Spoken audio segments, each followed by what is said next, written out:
recurrente en República Dominicana, porque hay que decir la verdad, es recurrente, no es la primera vez que noticias de este tipo nos sacuden. Eh, es la presencia de personas que se dedican de manera directa o indirectamente al tráfico de sustancias ilícitas, que al mismo tiempo incursionan en actividades políticas, se convierten en diputados, senadores, alcaldes, regidores, incluso en algunos casos hasta funcionarios del gobierno. ¿Por qué los partidos políticos dominicanos han sido permeados por la presencia de este tipo de personas? Miren, particularmente la impresión que yo tengo no es una hipótesis que he podido validar o no, pero yo pienso que parte del problema se debe fundamentalmente a lo costosas que son las campañas políticas en nuestro país. Nosotros tenemos una estructura de montaje de elecciones, de competencias electorales, que es extraordinariamente costosa. Entonces, no es la primera vez que partidos que están en la oposición, que tienen interés de llegar al poder, porque es el objetivo de todo político, llegar al poder, para eso se va a las elecciones, se encuentran muchas veces que hay una competencia desleal entre un partido político que está en la oposición, un partido político que está en el poder, y entienden que el partido político que está en el poder tiene ventajas comparativas, en el sentido de que tiene acceso a donaciones de grupos empresariales que se sienten conformes con el trato que le ha dado el partido de gobierno. Y en consecuencia usted ve un desbalance de las contribuciones. Muchas veces usted le da más al candidato del gobierno que al candidato de la oposición, y eso pone a la oposición en una situación de desventaja, más aún en regímenes de dos vueltas, que usted tiene primero que ir a una primera vuelta, después a una segunda vuelta para tratar de conseguir el 50% más uno, pero también en regímenes donde usted tiene separadas las elecciones entre el Congreso, las alcaldías y el Poder Ejecutivo. O sea, la inversión de recursos que le requerimos, que le exigimos a los candidatos de los partidos políticos, tanto del gobierno como de la oposición, es realmente extraordinaria.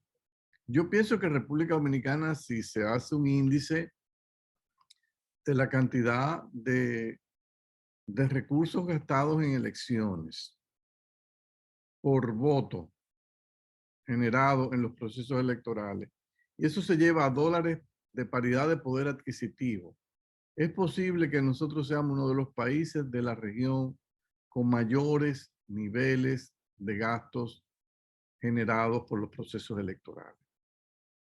Entonces yo pienso que ahí hay parte del factor que está motivando a los partidos políticos muchas veces, principalmente a los que están en la oposición, a hacer hasta cierto punto permisible mirar para otro lado, hacerse de la vista gorda, cuando perciben que se están acercando personas con muchos recursos de origen desconocido que se ponen a la disposición de los candidatos de los partidos políticos de oposición a cambio de que se le dé participación en el gobierno, a cambio de que se le dé una diputación, a cambio de que se le dé una senaduría o una alcaldía, o alguna posición al final de cuentas en el tren gubernamental.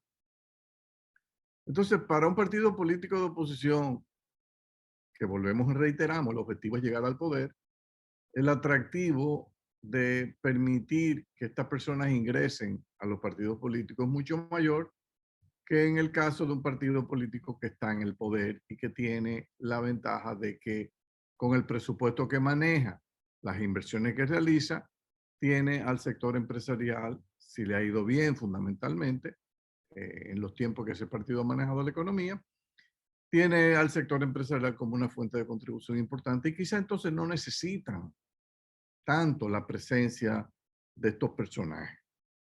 Entonces, nosotros no vamos a pasar la vida tratando de impedir que personas que están ligadas al narcotráfico, al manejo de actividades ilícitas, etcétera, ingresen en los partidos políticos y en consecuencia al funcionamiento de nuestra democracia. Mientras las campañas electorales en un país pobre como República Dominicana sigan costando tanto dinero, va a ser muy difícil detener eso. Y nos vamos a tener que acostumbrar a estos operativos de vez en cuando, donde empiezan a, a desnudarnos de arriba abajo y de repente sucede que en un partido político, en dos partidos políticos o en todos los partidos políticos comienzan a aparecer figuras que Estados Unidos luego solicita que sean deportadas hacia ellos, hacia Estados Unidos, porque han estado incurriendo en este tipo de actividades.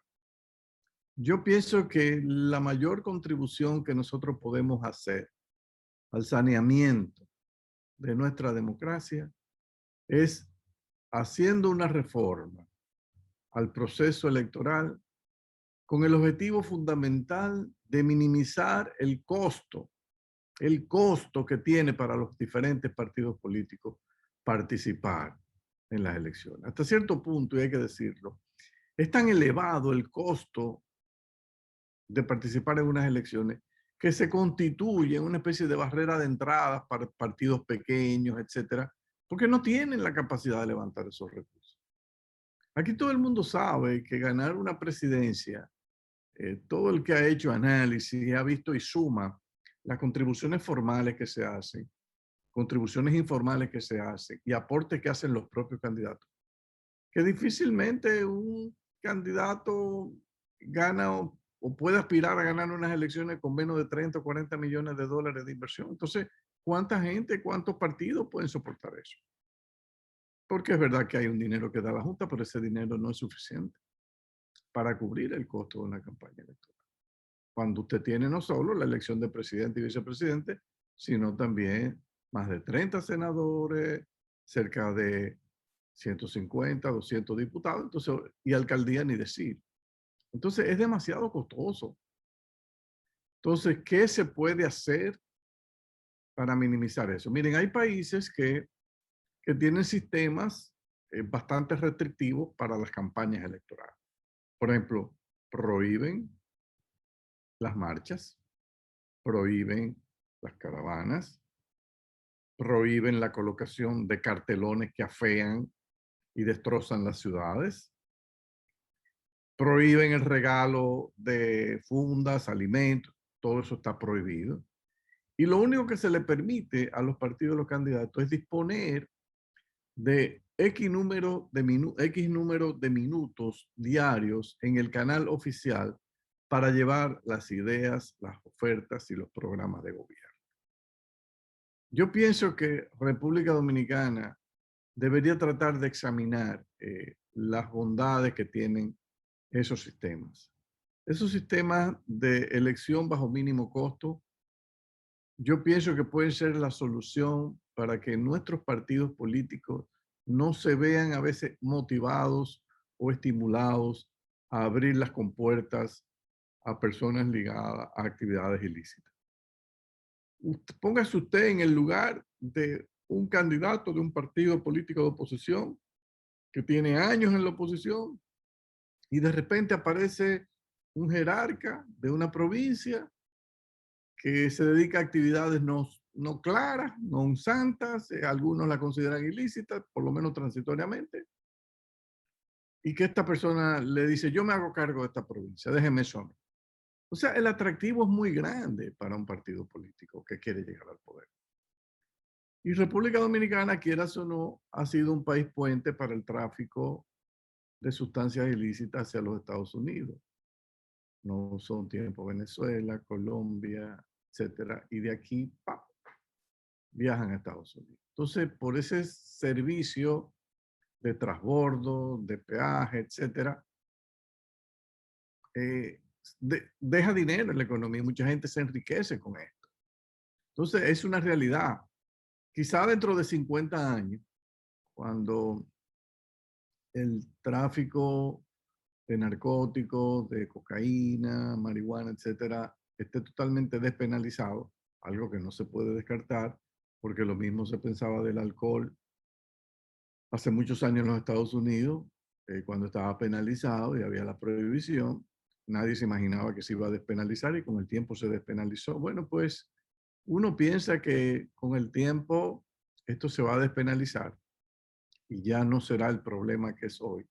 Pero mientras eso ocurre y no queremos que esos empresarios dedicados al tráfico de estupefacientes y narcos y que penetren en la política, bueno, entonces la única forma que tenemos es abaratar los procesos electorales de manera que los partidos políticos no tengan este incentivo. Porque no es verdad que aunque los deporten ahora, los sometan a la justicia, eso se va a detener. Eso no se va a detener. Este es un país que no tiene, su ciudadanía no tiene la capacidad de financiar por sí sola estos costosos procesos electorales.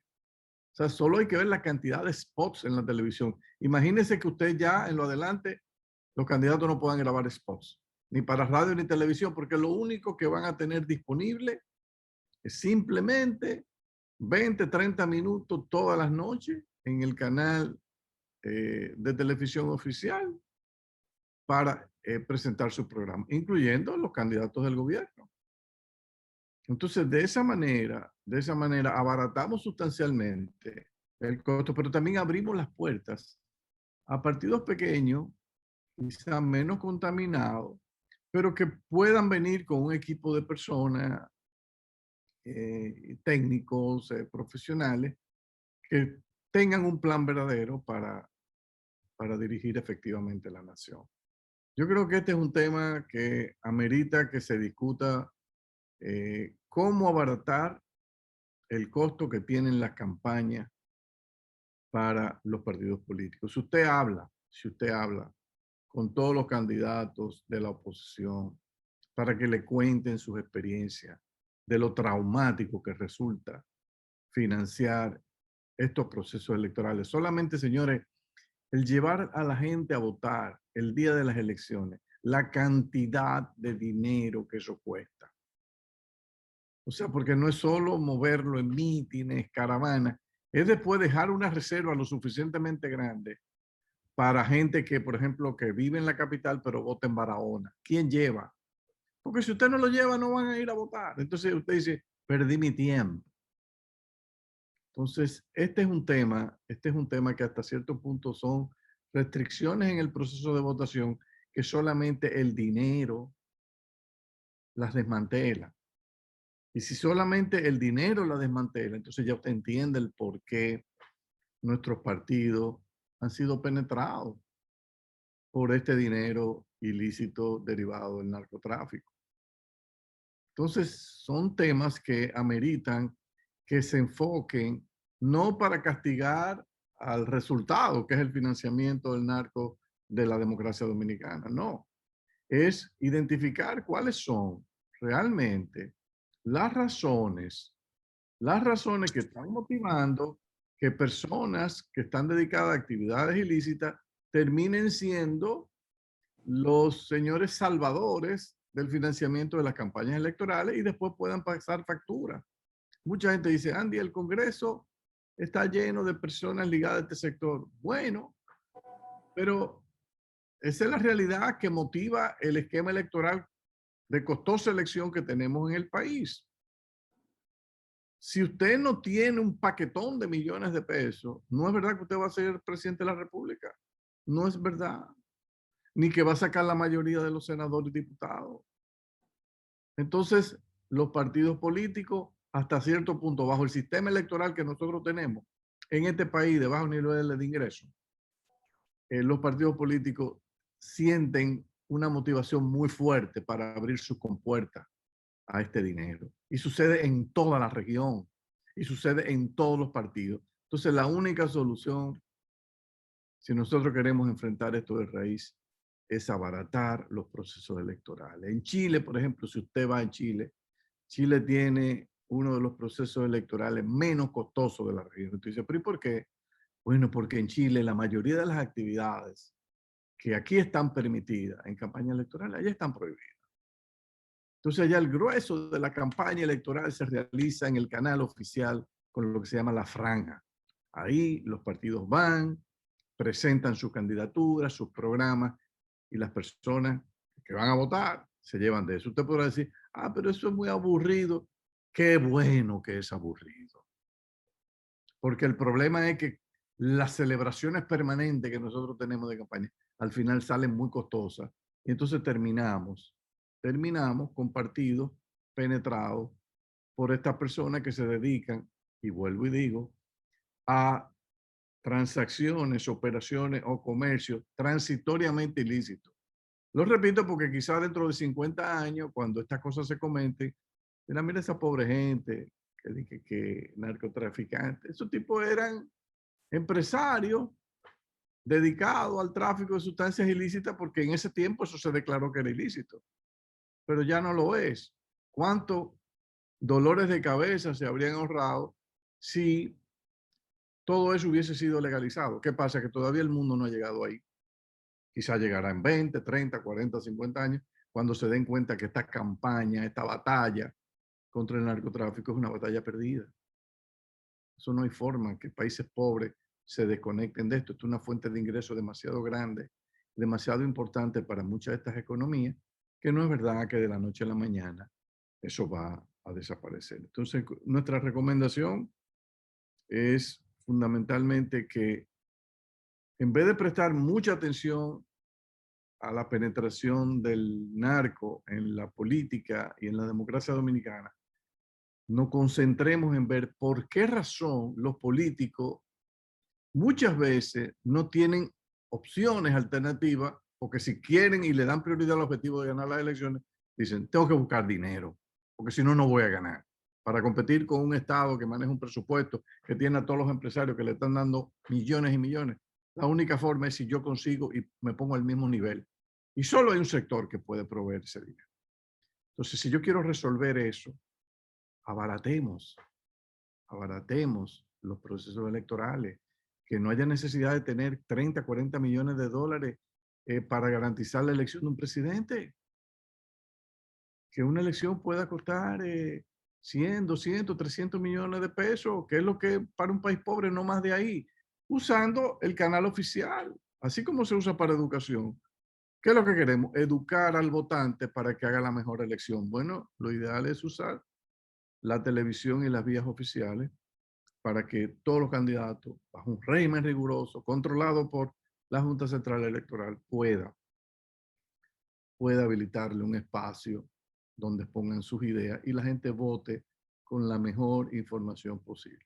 Pero todo esto de caravana, cartelones, bebedera, compradera de comida, transporte largo, transporte corto, abaratar eso al mínimo, abaratar eso al mínimo. No sé, Jackie, ¿qué tú piensas? Mira, Andy, y yo creo que hoy en día eso que dices es mucho más fácil, ¿ok? Porque me voy a ir un poquito más allá. Hoy en día tenemos una sociedad civil activa, ¿verdad? Donde esa sociedad pues se ha convertido mucho en gran crítico de los gobernantes, ¿ok?